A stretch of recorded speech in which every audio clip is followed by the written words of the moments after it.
I know everyone's anxious to get back to work, and we're anxious to have you back at work. Probably there's no group that all of us personally aren't more anxious to have back at work than the folks that are on this call. So I appreciate you being with us today. We've held a couple town hall meetings, one really focused on our food and beverage partners, and one this morning on manufacturing. And we're so happy to have all of you with us. We describe this as close contact businesses to kind of span those businesses that are in the personal care, fitness. We've got eye care folks on this call, got some fitness folks on this call, but the array of businesses that are working closely in a one-on-one relationship with their customers, and they're going to probably have the similar needs for protection and protocol and confidence in public safety. So your customers feel good about getting back into your spaces with you. So that's how we sorted this group. If you're on this group and that's not exactly your space, we're still happy to have you, and we think the information will be useful. Certainly what you share with us is the most important part of this call. So I'm going to take off and hope that, how many of us are on here? Let me see if I can tell. Oh, we got 60 on here, so we got a pretty good crowd. So we'll get started. Because there are 60 and we expect 80, I'm going to take a few minutes on Zoom protocol for those of you who have not been spending your life on Zoom calls. Down at the bottom of your screen, there's a chat bubble. And if you activate that, we'd love it, because that's a way that, unless you're one of the few faces I happen to be able to see, that I'll know that you've got something to add. And in that chat bubble, you can either send a message to just me, Tara Barney, that's my name, or if you have something that is a benefit for the group, you're welcome to share a comment with everyone. We'll capture this, but it'll be the way I can call you out and ask you to share what's important to you or what's a priority with your business. So I encourage you to pull that up. And beyond that, I know quite a few folks are on by phone. And we're glad you're here, don't get me wrong, but I can't see you. And so I really need you to use that, that feature to get connected with us here. So I'm going to start off by saying it's been a heck of a few weeks, and you know, we all know that it's been harder on you and your constituents and your partners, your independent contractors, than probably any other sector of the economy. So we're hopeful that we're finding smart, safe, and practical ways for you to get back in business as quickly as possible. And we're working closely with our city, our state, to make sure that we get as much guidance as we can and give them as much useful input from you as we can. But the purpose of this call really is to make sure that we as a community do all we can to help you be ready. So I wish I could change access to the PPP program or to the EIDL program. Your lending institutions are your best partners on that. I probably can't do much about that. I'm happy to hear from you, but we'll probably be referring calls about that sort of thing to our partners in the lending industry or the Small Business Development Center. There are things we probably can help you with, though. So we want to make sure we hear from you about those things that'll help you to give your customers clarity on what's going on, to make sure you've got the tools and the guidance you need, and to stand up any sort of workshops or protocol guidance or any tools we can help to make this a smoother and more efficient process for you, because we want you to be able to get back to business as soon as is humanly possible. So to that end, about 4 days ago now, last Friday, we put out a survey, and this survey went to the complete swath of the business community. So it's not just your industry specifically, but I wanted to share some results. We've got way more than 300 folks in there. We're probably pushing 400 folks that have responded. I want to take 1 minute and show you what these results. Some of you that were on a call with me 2 days ago, these are different results. Although I'd say they pretty much are saying the same thing. So we asked our businesses, are you working? Are you temporarily working? What's going on? Most of the responders are in a business that is at work. So this is not you. You're probably down in the spaces of temporarily closed, I'm guessing, or doing some kind of work that involves limited staffing. The second question we asked, get to the next slide here, is what you might most likely need as a complete business community coming back. And here's what we heard. I don't think this is probably a surprise to those of you that are thinking about your business every day. So how your employees are safe, how your customers are safe, what we can tell you about access to financial assistance opportunities. I'll say a word about that because we will have on our site everything we can find about financial service opportunities. So as we find small revolving loan or grant opportunities, we're posting them on our website. We certainly got all the information about the federal programs on our website. But as I said, you probably know as much about those as anybody else by now, I'm guessing. But we've put some other things there. If we can help you with access to the cleaning supplies you need or to personal protective equipment, we want to hear about that.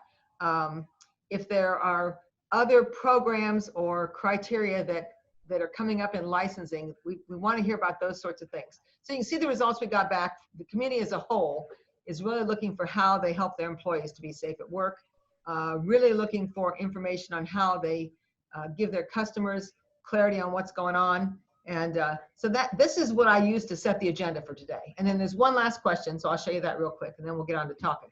We also asked businesses, if you need short-term money to get back in business, what's the range? And you can see that we had some that said they, $5,000 would do it for them. Some said, between 5 and 15. Most of them did not respond. In the notes, the intelligence I can pick up is that most businesses in our market, so again, all business, don't really need cash to get back in business. Now, that doesn't mean that your businesses don't. So I realize that this is very different sector by sector, but I just wanted you to see this background. Then what I did, for sake of our conversation today, which I hope is mostly coming from you, is I put together a little agenda. And I picked some topics, here they are, that I'm guessing are the most critical for your businesses. They may be wrong, so please don't think that I'm trying to read your minds about what you need to make your business ready to get back into workspace. But they seem to be resonating from what we've heard from the other survey efforts we've been in. So I'm hoping today what we'll do is spend some time hearing from you about what's on your plate as you're thinking about how to set your business up for reopening. I'm going to say that we are hopeful that reopening is coming in a matter of weeks, not a matter of months. We're working hard to make sure that Southwest Indiana has done a great job of keeping the virus contained, and we're hoping that gives us the opportunity to be in the early space of the parts of the state that reopen. I can't promise that, but I can tell you that's what we're working toward. And so when that opportunity comes, we want to make sure that you are fully equipped and have what you need to invite your customers back into your operations. So with that, I mentioned some of the categories that are on the line, but I would open this up, and believe me, I'll keep this conversation going because I can talk forever, but I'd really like to hear from some of you about what you're seeing and experiencing as you think about reopening and what's missing, because I really want to make sure that what's missing gets onto the floor today as we talk. You're now the leaders of your industry as far as who's going to help to circulate this information more broadly. So I'm counting on you to let us know what we should be paying attention to help you out. Anyone want to lead off? Use the chat. I heard someone undo their mic. Hey, can you hear me? Yeah. I think I own a salon, and one of my things and what I'm seeing in other salons opening around the area is going to be clients and stylists both having to wear the mask and coming up with, where we can get the mask to even make that happen. So that's between that and smocks for us, I guess, would be my biggest concern. Great point. I've seen other states that have required smocks to be washed after every customer. So that may be something that's coming. Yeah, I'll make sure that masks are something that we think we're going to give a lot of attention to, because right now you used to be able to buy them for 3 cents and now they're $1 a piece or something.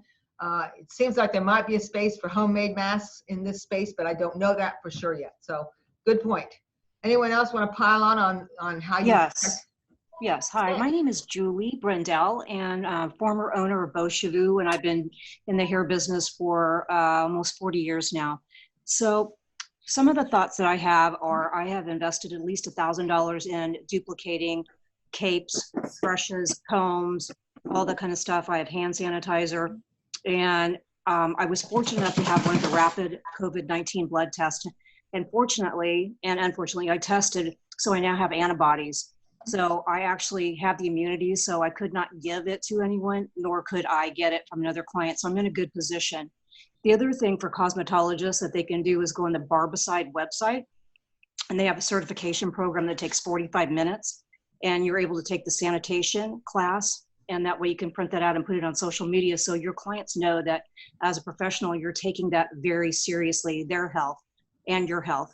And the other thing, if we text our clients one by one when they can come in, that way you can eliminate them sitting out in the reception area. I think that may be a requirement that's likely to happen. I'm seeing likelihood that it's happening in the restaurant industry and others, that clients are going to be asked to wait in their cars or elsewhere. Things like eliminating magazines in the waiting area seems like it's happening in a lot of states. So some of that we hope to get guidance on as quickly as possible. But I do think you make a great point, and I appreciate your comments. You know, if you have access to chat and you put just a quick note in there, we're trying to capture everything you say, but I'd love to share this with the folks on the call afterwards. It's a great, Sure. it's a great. Sure. And I want to just one more quick thing. I think the big concern, whether you're watching CNN, MSNBC, any of the major stations, whether it's Sanjay Gupta, Anderson Cooper, they keep going back to Georgia and the hair salon thing and how can you social distance when you have to be that close? Well, it's a no-brainer, I think, at this point. Obviously, doctors, nurses, EMTs, and those people are going to be in the front of the line, but at some point you put the hairstylist, the barbers, and those people in that lineup somewhere so they can get tested, because I had traveled extensively and I had no symptoms. So I was an asymptomatic person that now have antibodies. So now that I know that I can't do any harm or anything, so hairdressers need to stand up. And I had talked with Russell or Lloyd Winnicky about a month ago about trying to implement this program. It didn't really grow any legs, but it's still something that as hairdressers, if the client knew that they were safe to sit in our chair, it's got to start there. So we've got to push somehow to get these tests to the stylist. Well, thank you. That's a great comment. We appreciate it, Julie. Who else has got comments in that space? I'm thinking for some other industries, one of the things that's been suggested that we could help with is when the time comes and you are in a more open space to help to promote broadly that this industry is well protected, well managed, and you can feel confident going back to your stylist. So that's the sort of thing that the chamber and others can do to help socialize what you're doing individually to set this up. I know we've got folks on the call from the fitness industry. I saw that I think Jennifer's on from the Y. Jennifer, I'm guessing how we rearrange workout floors and that sort of thing is going to be in this space too. Are you available to add to this? Yeah, we are doing a soft opening. We are only opening our wellness center, our pool for lap swim, our gym for very limited activities. We will not be doing any open basketball games or pickleball play. And then our track will be open for a certain number of people at a time. Our wellness director just got done taking equipment off the floor and spreading the cardio, the strength equipment around. And so we have ideal numbers that we want for each space. We will have monitors in place, making sure that we don't exceed those numbers. We also will have extra cleaners. We are not going to open up Child Watch due to the guidelines or our youth activity center. And so those staff will be repurposed to help clean and sanitize the equipment. And so those are the kind of things that we're doing. We did put in a purchase with the Wise across the state. There was a vendor that was helping to get masks, and I believe that chat box, they were 97 cents per mask. So if people are needing masks, please give me a call. I'll put my office number Thank you. in the box. We will, and the masks are, we are strongly recommending our staff wear masks. And then as members enter into the building, We will be doing temperature checks with infrared non-contact thermometers, and we've got floor decals like you see at Walgreens and other stores where it provides people know where to stand in order to provide that social distancing. So those are the kind of things that we're doing at this time. Thank you.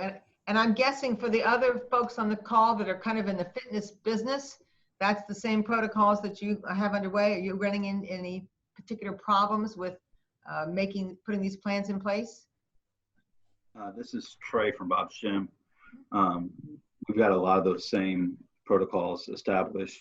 We anticipate a lot of that moving forward, very similar to what Jennifer just said. Our team's spacing equipment out. We'll probably shut down pieces of cardio equipment to create that social distance for people, so people can work out and feel safe. But yeah, requiring employees to wear a mask, people to sanitize hands when they come in, lots of extra cleaners on the floor, on the cardio floor, getting all those touch points. This can be pretty standard operating now. So Trey, what do you see as your biggest issues? I mean, I put some out there. Have you got these mostly under control from your perspective? Yeah, the unknown, right? What's going to change tomorrow, right? What's it going to look like in 2 or 3 days? I mean, this thing keeps changing so quickly. We're hopeful, like you, that early May. We're telling our members, similar to what the Y is saying, that we hope to be open May 4th, but we're watching what the governor has to say and what the mayor has to say about that. I do know of the people that are on this call, your industry, I think, has probably the highest customer loyalty factor of any of the industries we're dealing with. Everyone keeps their stylist, next to their heart, and same true for what they choose in fitness places and that sort of thing. So I don't mean to diminish the risk that we're all gonna face in what your customer mix and your business looks like going forward, but I'm guessing you are able to stay in touch with your clients. Do you see challenges in that area, or do you feel like you're in pretty good shape as a group of industry partners in that kind of work? Jennifer or Jeff can probably comment on this as well, but we're going to see, we'll have people who will not come back for a period of time because of fear, especially among our senior citizen population. There's a significant part that are afraid of the disease and impact that it could have on them, and maybe rightfully so. But hopefully we've got enough loyalty that people will choose to, and exercise is key to good health. So hopefully that plays a part in that. How about our stylists? I assume the same thing is true for those that hit up salons or some of those other spaces. Do you feel like getting your customers back is going to be reasonably a good situation for you? Any of you get to jump in that haven't? Hopefully, Tara. This is Lisa. Hey, well, I'll be back. Yeah, I think that we're all eager to get back to work, but we're also timid and fearful. We want to be protected. We want to be protective to others. It's obviously going to be a shit show at first, but just knowing you're not alone and having this meeting is definitely helping my mental anguish for now, and just knowing what others are going to do. But as far as personal insight, I'm learning right along with everyone else. So, well, that's something I hadn't thought of. Is there a risk factor that you're feeling individually as you bring customers back into your space? Are you going to feel like you're properly prepared to turn someone away that's got a risk? Do you think we need to be paying attention to how you might check on your customers before they come in? Anyone given that some thought? I'll speak on that. Thank you, I'm Bobby from the OSPA. We actually came up with a liability release form. So for when we do open back up, we have a release that we're going to have people sign. That way we know they're signing off that they are not infected right now. They haven't been for 14 days. and no one in their household is infected right now. So How's your business, Bobby? What's your, we've been closed since the 19th of. no, I mean, what's your profession? Oh, I'm sorry. We're the spa, so we're a day spa. Yeah, Not everyone should know that. Yeah, mostly massages. We do, skincare and hair, so we kind of do it all. But yeah, we just want people to sign off saying like, they don't have it right now, and if they do show signs of it, we're just going to have to turn them away. But on the form, it also says that, we don't have it either. So they can feel good that none of our staff is infected either. Well, you'll see that's not on my agenda because I didn't think about that. Is that something that is worthwhile of us exploring a little more and seeing what's out there in this space? I'd ask you to share your form, but your lawyers would probably have a heart attack if I did that. But, I know, and if I could, I would. I mean, it's right here. I don't know if everyone can see it, but it just basically is people signing off saying they that they haven't had it, they haven't traveled outside of the country in the last 30 days, which is probably pretty easy to say you haven't since we've all been quarantined for a while. But also saying that they haven't been to any cities that are considered a hot spot in the last 30 days. Because, if they have, it's like, maybe you should just wait, to come and get a massage or a facial until you're definitely clear of that. Yeah, that's a good idea. We'll add that to our things we're taking notes on, because that might be something that we need to learn a little bit more about for the benefit of all of you on the call. Definitely. Who else has an angle to this that is perhaps not something we've talked about or seems like it's worth getting in front of the group that's on this call? Others? Well, can I ask a question? This is Sure. Julie from Beaucheveux again. As anybody that is not a hairstylist, as a client, what are your concerns walking in the door? What do you want to see as a client? When you go get your hair trimmed, colored, cut again, if you go to the barbers, if you go to your stylist, what are you looking for from us? Well, I do think that it's going to be customer safety. I think that we've got some good outlines on that, but if anyone has a specific comment, you're welcome to bring it up now, because I recognize that's going to be a big deal.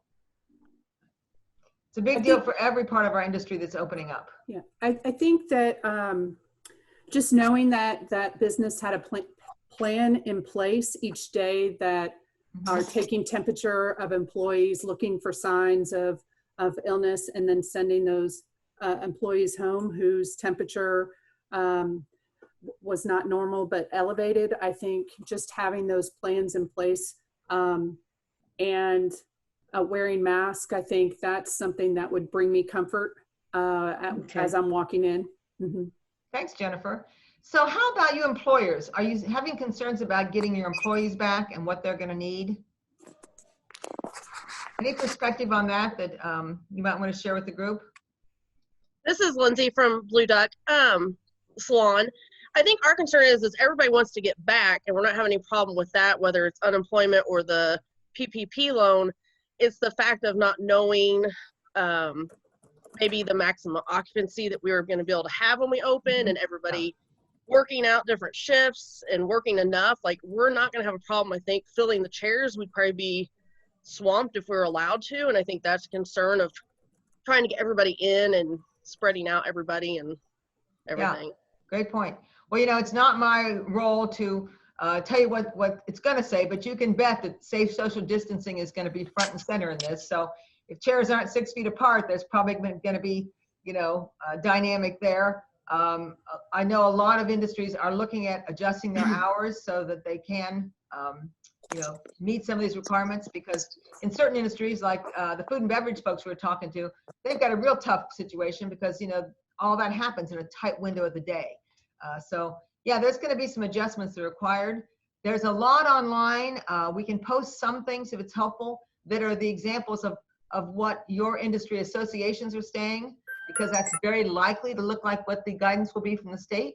I can't promise that, but it seems very likely. So I think you can start to get a read on the kind of requirements that are going to come, and they're going to all have to do with keeping people separated, minimizing the risk of exposure staying on surfaces. That's why probably magazines and things are going to be, discouraged.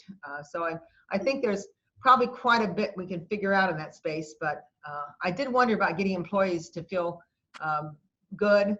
I don't know if childcare is likely to be as big an issue for this industry sector as others, but I raised that in case that's something that you think is going to matter to your employees or to you. I've got a question. Sure. This is. Tell us who you are, because I'm Kendra Mykrans. I own Attractions Beauty Salon in Princeton. Great. I guess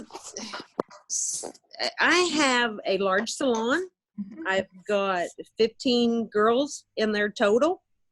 There are 6 feet between each girl standing behind their chair, but you put customers in there and there's only 4.5 foot between each customer then.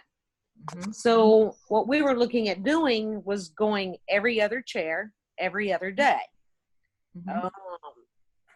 My girls have some issues with that. We do go off booth rental. Mhm. So doing that knocks them out of a couple of days a week. Mhm. For those out there that are salon owners that have more than 10 girls in their shop, are they going to pay full booth rate when they go back? Are they going to pay partial? If you can mute yourself. Thank you. Not whoever's talking, but anyone else, please mute themselves. Julie, would you mute yourself, please? Sure, sorry about that. Sorry. I'm just kind of curious what some of the other larger salon owners, what they're doing. So I'm Katie Barnes from Posh Hair Studio. We have 28 chairs in our salon, so we have the same issue that you do. Our chairs are 6 feet apart, but like you said, when you sit, it's the same thing. So I've already talked to my team that we will have, hopefully we're allowed 14 stylists a day, what we're hoping for, do every other chair.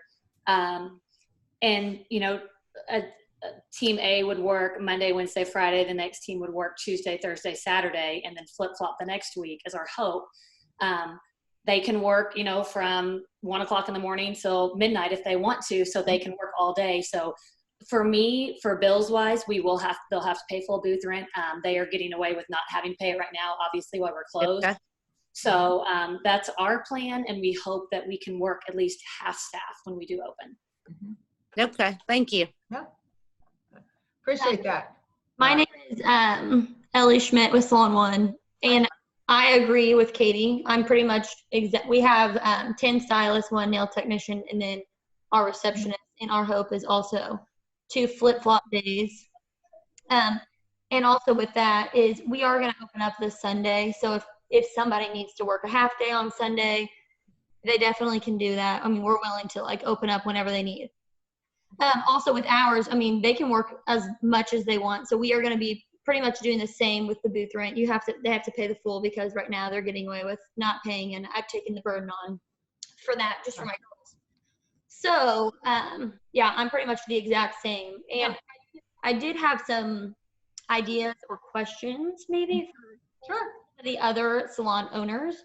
So far they have said that we will probably only be able to have 1 client in there at a time. Mhm.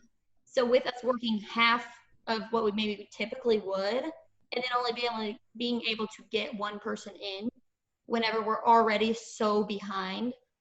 Of course, the safety is first and foremost, but then I also think, okay, when we're there, we want to maximize our time.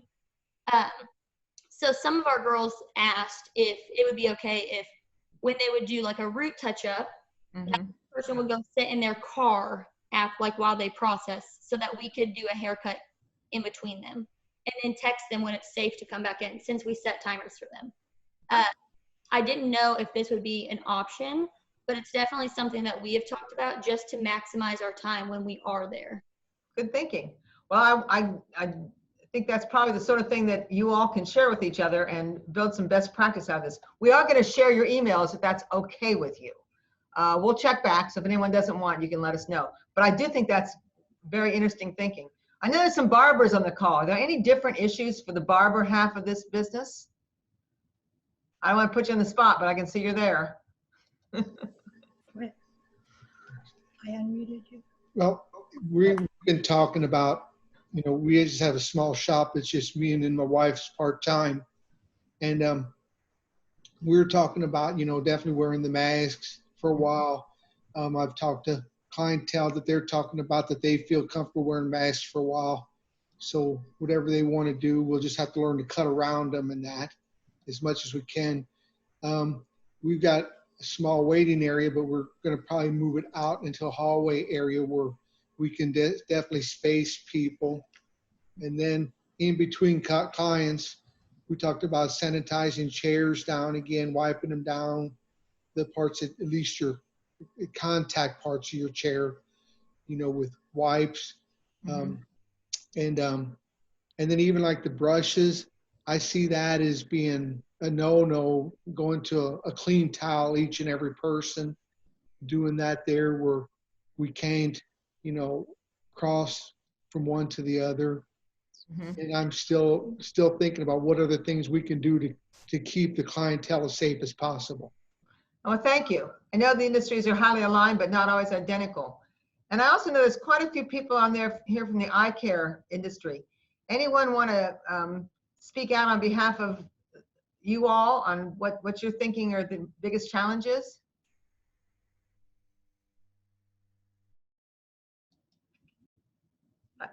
I've got names marked. I could call people out, but I thought I'd just check out there. How about other aligned industries that are on this call? Any specific challenges you're seeing or insight that you want to share with the group?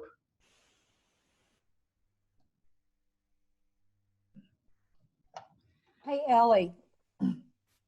I was thinking about, you know, Ellie and I work, our salons are straight across from one another. We have an awning. You'll do everyone on the call a favor if you tell us who you are, because I can see you, but lots of people can't. Carol at Just Island Salon, sorry. Thank you. But what I was thinking was, what if we had benches or something setting at least outside to, you know, going back to your, can we do a touch-up, work on one other person? So obviously having 2 clients in there per stylist is not going to be a good answer for safety issues or whatever. But what if we at least either that, or we gave them trash bags to put into their car over their seats to where we could maybe help out there. I don't know. It's just some of the things that we were thinking about at the salon to keep, to where we can maximize the most of our time, since, you know, a lot of people are going to have to change their days. Yeah, and I do think people are going to be so flexible with, you know, even if they leave wet. We've thought about that, like we're asking our style or our clients if they would be interested in not getting a style, like, or maybe get blow dry, but not necessarily get a style. So that 20 minutes could save us to get onto another haircut. But with what you were saying, yes, I agree with like a bench or something, because, you know, we could have some really pretty days to come. People want to be outside anyways. So that's a great idea. And then I also thought about if, you know, our stylists brought in their Walmart bags or something and Lysol them and then gave them to them, to put on the headrest of their car, just in case they don't get color on there. I think that's a great idea. So I want you to know I'm watching the chat, and you know, there's a couple questions on here. One's from whoever runs the driving school. Can I get a high sign from that individual? Because I want to be right up front and saying I haven't heard much about your specific challenges, but would you like to articulate them a little bit? I think that's Cindy Irwin. Yes, hi, this is Cindy. Can you hear me? Hi, yeah. Hi, yes. Yeah, this is our biggest challenge right now, is because there is no way to provide 6 feet of distance between the instructor and the student in a vehicle. So at this point, we really don't know where to begin. Maybe that's a waiver situation, but we're capturing this in our notes. So these are some spaces that we might not have thought of. So thank you for chiming in. Sure. And I want to just reference the inquiry about dentists. So the dental profession has already had some guidance, just so you know, about being able to move back into operation on a limited basis. I think it's as of the coming Monday. If anyone on the call knows more about that, they're welcome to further inform me. But I think there's been some opportunity for elective surgery and some of those other things to begin on a very limited basis in our market already. And I think dentists are in that group. And there's a question about service companies. So Lisa, would you like to share that with the larger group? Yes, hi. Yeah. My name is Lisa Mara with Tomorrow's Heating and Cooling. So we have been operating for emergency services through this whole time. I'm going in and out of, customers' homes every day. We've definitely taken our precautions, different pair of gloves for every call, sanitized before and after, masks, shoe covers, things of that nature, keeping distance between the homeowner. It just seems like there's been a little bit of a lack of consistency between, the emergency service criteria versus an upgrade or something that could wait, and whether all companies should be operating only on emergency basis or not. That's a fair observation. I think that on every call that I've hosted, there's been a conversation about how businesses could have used more information up front. And I think in defense of all of us that always want to keep you fully informed, this was more than we ever expected. So we are doing a lot of catch up right now, but I think it's a fair observation. We'll follow up on that. I think that's a good point. May I ask about other licensing issues? For the most part, I think most of your businesses, the state licensing will continue as usual, but if anyone sees pinch points in that, we'd like to know about them so we can explore them and see if there's something that could be attended to in that space. We did have to renew some licensing. I guess it's probably been 2 or 3 weeks ago, but the building commission was kind enough to meet us in the lot and take our money and give us our license renewal. And so we were able to get that taken care of. Oh, good. I'm happy to hear that. How about others that are in the space? Any other licensing or regulatory issues that you're running into as you think about reopening?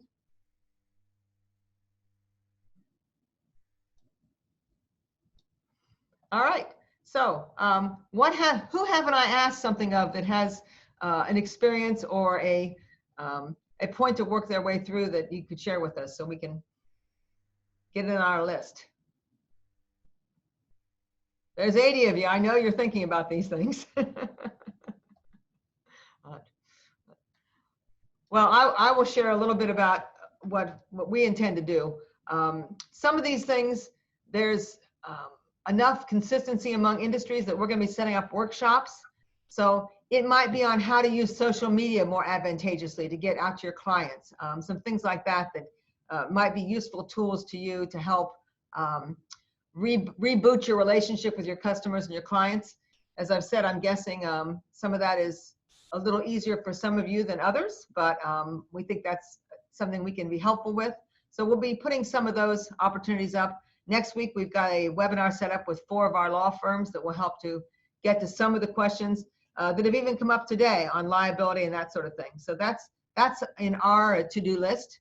And the other thing in our to-do list, of course, is to ask all of you if you will keep your ear to the ground, keep thinking, and when you find opportunities or concerns, you can speak for your whole industry and we will appreciate it, because we want to get our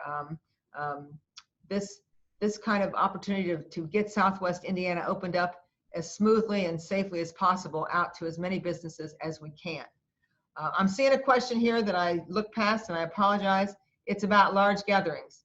Large gatherings, I've been in touch with our mall owners and that sort of thing, and I can tell you that's a much more complicated conversation than the one I'm having with you. For the most part, you engage with clients on a one-on-one or small group basis, and so it's a different set of safety protocols and planning initiatives than our larger operations are going to have. So I'm noticing there's a few people on the call that are in the large event business, and so I'm not going to put you on the spot, but if you have insight or wish to share anything about that, I think we all be interested in hearing, because we realize that's a part of the impacts of the COVID-19 pandemic that are so important to our community's quality of place and are going to be really important to find a way to get back into some kind of operation as soon as we can. So I'm happy to have comments on that. Do you want to take the floor, Alex? I'm seeing. Do you want to say anything? I don't want to put you on the spot, but you look like you're about to. It's all right.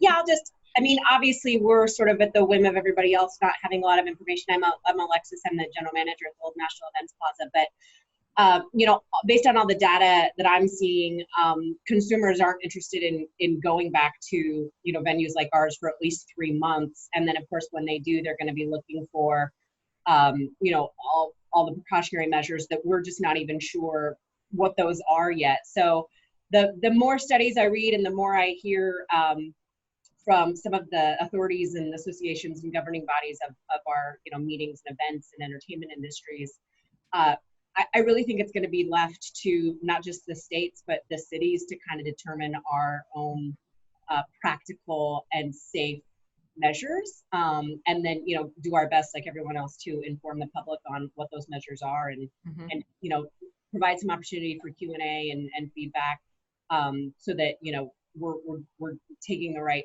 steps at the right time to make sure that they're, you know, they feel safe and comfortable coming back. But, you know, it's gonna be a while. Well, I'm sure I'm speaking for everyone else in the call saying we really look forward to getting that figured out as quickly as possible. It's a huge part of, you know, what makes our region work. And we know you might have a longer horizon ahead of you than some of the others on this call. So we'll be with you.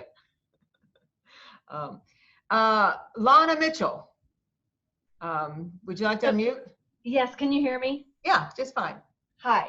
So some of the things that I've been hearing in a variety of places is some of the requirements that may be required for PPE or professional or personal protective equipment. And I think either some facts or some education about what to do with that and how to use it appropriately.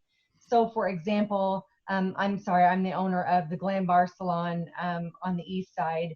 And for example, we talk about using masks, but I've heard people say, well, you can't use a mask if it comes from the outside because it's already contaminated. I've heard people ask, well, do you have to have a separate trash can to put that mask in when they leave? Can they take them with them? If I'm going to change gowns, does it have to be in a red bag? Most people don't probably understand that from the salon esthetician world because we've really not had to deal with it in that kind of a context. So maybe we don't have to do that, but I think that there's some questions just in general. If you're going to wear a face mask and be behind the chair as a stylist, you're going to be mixing bleach and chemicals. And how does that affect a face mask if you have it on and if it's caught in between you and the face mask? And how are you going to breathe if you're not going to have maybe potentially an N95 or something closer? So those are the things that kind of, obviously there are lots of other things, but from that standpoint, I think the understanding of all employees of even how to use it and how to explain to your clients and so forth of how you're protecting them, and also just the education of, you know, what you have to do with it when they leave, and to help clients understand if their mask is considered contaminated if they leave out the salon with it. Well, that is really good advice, and that may be the sort of thing that we can put together kind of an array of the protocols. So here's where you use an N95, here's where homemade is okay. That might be the sort of thing that we can look at across industries and provide some simple outlines on or something. Thank you for that. That's a really great observation, because I think we're all going to be learning a lot more about masks than we ever thought we need to know unless we were skiing. And my ski mask isn't working for this, so I'm learning a lot. I got mine for, you know, immediate emergency options with me, but I appreciate that, Lana. We'll put that on the how do we sort that out list. That's a great point. Other advice? Everyone can demonstrate their masks now. Well, I know that while you might have a little more time now than you want to have, you're finding good use of your time, so I don't want to keep you on this call any longer. Make a couple closing comments. If you have thoughts or advice or concerns and you don't want to share them with 80 people, shoot me an email, give me a call, either one, because I want to make sure that if there are particular things going on in your business, that we can connect you to the right partner that we do. So the Small Business Development Center, I know Kim Howard is on the call, and I think Doug Claiborne is on this call, and maybe Julie Foltz. So several of our real pros in working with small businesses are on this call right now. You may have worked with some of them, but we want to make sure that, that we extend the sincere invitation to connect you with those services if there's something that's just important to your particular business. And beyond that, if you haven't spent time on the Chamber website, whether you're a Chamber member or not, doesn't matter. We've made our website, I hope, a good portal for all the things that business needs to think about as they're weathering this this uncharted territory. So we've got quite a bit of content there. And as we get more information about reopening times, requirements, that will all go on that site too. So you'll be able to go there to connect with, I hope, most of what you need as you think about reopening your business.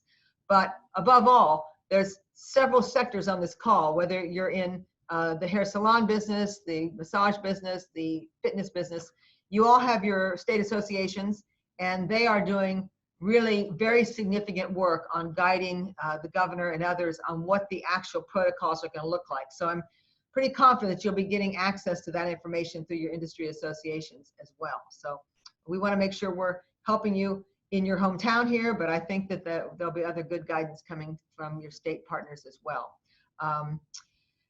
I'm looking, oh, and Steve Schaefer, you're on this call. Excuse me, Steve, for not acknowledging. Steve Schaefer, the deputy mayor, is on this call too. And he is setting up, they've been doing a great job of setting up a Just COVID-19 website. So you can go to the city of Evansville and find a site that's just set up for this information. So you got two good sources, and we'll be putting information there on things that we haven't talked about specifically. Like if you're having a problem getting hand sanitizer, we're gonna be looking for sources for hand sanitizer and things like that. We'll put that information up on these sites so you can use that as an option if your regular suppliers are not coming through. I've heard horror stories about people ordering supplies and them getting redirected. I hope that's not the case with your partners, but we want to make sure that if there are supplies that are keeping you from being able to reopen, we know about that and are helpful. With no further ado, I'm going to ask if there's any final comments, and if not, I'm going to express my genuine appreciation for your time today. None of us. I do. Oh, sorry. I do. I just wanted to know if there was any possibility. This is Julie again from Beau Cheveux Salon and Spa. If we could have resources that we could connect all of the salon owners and stylists together so we could share information possibly. Yeah, we'll set that up, but people got to opt into that. I'm a little careful about not sending out email groups without permission, okay. But we can set up an opportunity for you to opt in, because I think best practice among you is the sort of thing you probably do casually, but this may be the time to do it in a more formal way. So we'll be happy to facilitate that sort of opportunity. But I think that would be wonderful. Okay, well, glad to hear there's some general interest in that. But you know, we've been really feeling for you through these last few weeks. We want you back in business as soon as possible. You have been incredibly generous in the way you stepped up and closed your doors when you needed to, and we know that's been a kick in the pants for you and for all your operators. So it's not lost on this that this is a huge sacrifice you've been making to help us meet these safety standards. But we've done a great job as a region, and we got to keep it up. So whatever we do to get you open, we're doing it through the filter of making sure it's very, very safe, so that we can get back to you know, making sure people can earn a living in this business as soon as possible. So thank you so much for your time. Thanks for being part of this region and for really stepping in and helping us know how we can help you a little bit more. So on behalf of Steve from the city of Evansville and all, there's a lot of other regional partners on this call from Gibson County, Posey County, Warwick County. I see friends from Spencer County. So our whole region is sitting on this call listening to you, and the advice you've given us today is very helpful. So I'm going to thank you and look forward to hearing some good opening information for you as soon as possible.